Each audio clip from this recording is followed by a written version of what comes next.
Exercise P1-3 is slightly more complicated than exercises P1-1 and P1-2.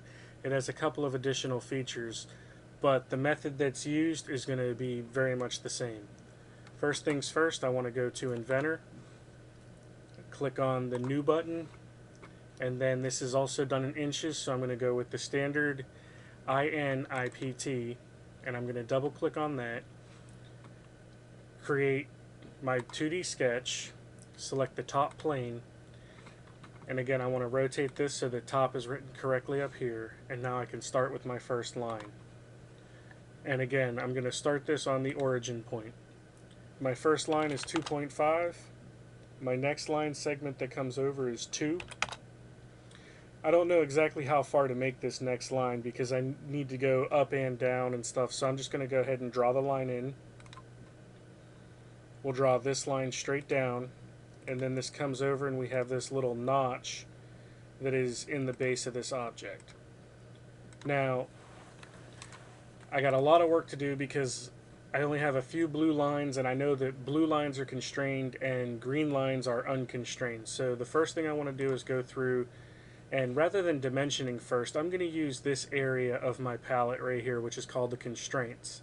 Here I have coincident, collinear, tangent, fixed, vertical, horizontal, perpendicular, parallel, tangent. This one right here is smooth G2 for doing cams and stuff, symmetric, and equal.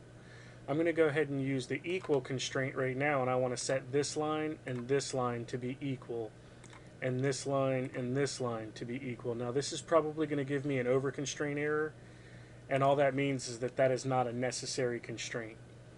So now that I have those constraints in place, I'm going to go ahead and continue dimensioning. So I'll go to dimension. I know that from here to here is 3. The overall width of the entire object is 3.5. The height of this is 1.5. And the height of this is 0.5. So now I've got all of my lines blue, I know that everything is constrained, and I'm ready to finish my sketch and extrude. And the thickness on this particular piece was 0.75, so I'm going to extrude, type in my 0.75, and then click my green checkbox. Now I want to just orbit this thing around so that I can place my holes a little bit easier. And all of my holes are going to be dimensioned from the left edge and this bottom edge right here. So I'm going to go to hole, and I want it on this face.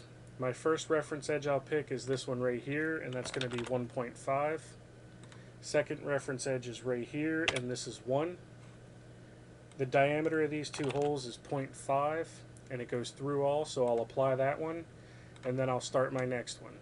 From the left edge, it's going to be 2.25.